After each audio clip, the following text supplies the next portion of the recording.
Ces expositions diverses et une panoplie de conférences-débats annoncent les couleurs du mois du cheval ou encore Doma Toro. Tous réunis à l'Institut français de Parakou dans la matinée de ce samedi 5 avril 2025. Cavaliers, autorités politico-administratives et populations sont sortis massivement pour ne pas se faire compter l'événement. Je vous décris toute la joie qui m'anime en ce moment de pouvoir participer à une telle initiative parce que ce sont des initiatives tant attendues. Nous avons pendant longtemps attendu ces initiatives. Nous avons pendant longtemps attendu que le cheval puisse connaître une évolution sur d'autres plans. Le cheval autrefois était pratiqué pour des sorties traditionnelles, mais aujourd'hui c'est purement une activité. On en fait également, nous participons également à des activités purement sportives. Et donc que de telles initiatives viennent à être instaurées dans nos localités et sur nos territoires, franchement c'est vraiment un satisfait que je décide. Certains cavaliers reviennent ici sur l'utilité et le bien fondé de cet événement. C'est bon. Chaque fois, ce n'est pas seulement le cavalcade seul qu'on doit faire avec le cheval. On doit profiter de ces animaux-là pour aller devant et bénéficier de leur entretien à la maison. Et de plus, nous, on veut que ça soit tous les cavaliers de Bénin soient unis.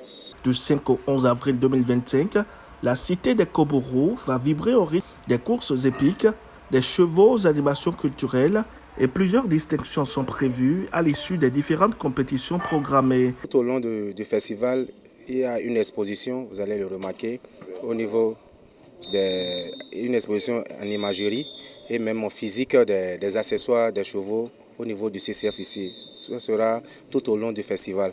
Et nous attendons les populations curieuses et les différents apprenants afin de leur narrer un sens soit peu ceux qui ne connaissent pas l'histoire du cheval dans leur milieu.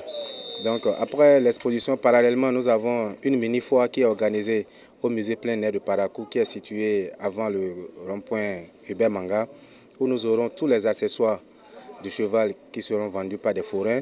Il y a des chevaux aussi là pour différentes prestations. Des curieux qui ont envie de toucher, de manipuler les chevaux auront à leur disposition aussi des chevaux là. Nous avons aussi des guides touristiques qui vont introduire et parler du cheval. Donc suite à ça, nous avons 3 compétitions lors du festival, c'est-à-dire le 10 et le 11. Le jeudi 10, nous aurons au musée, là, toujours au musée, à partir de 15 h, la compétition du plus beau cheval. Cette étape consiste à encourager les éleveurs de chevaux à mieux entretenir leur cheval. Et après le défilé de mode se fera d'abord à partir du cheval le plus charismatique, le plus beau, et quand on l'habille, comment il rayonne encore. Donc après ceci, le 11, nous allons nous donner rendez-vous au niveau de la place Bioguera. Bioguera qui incarne la force du patrimoine culturel Batonou, où nous allons faire la course hippique. Déjà à 7 h, à partir de 7 h, les organisations seront en cours et nous allons faire la compétition de la course hippique. Nous allons sélectionner 5 meilleurs. Après la course hippique, nous avons le meilleur dresseur qu'on appelle communément la danse du cheval. Nous allons encore nominer 5 meilleurs. Avant déjà midi, par la grâce de Dieu, nous aurons fini ces 2 compétitions. Et le soir, à partir de 15 h 30, nous donnons rendez-vous encore au Centre culturel français ici, CCF, pour la remise des prix et des animations culturelles pour clôturer notre événement. Par ailleurs, le mois du cheval ou encore Doma Toro est un événement qui se veut national et même régional, à en croire les organisateurs.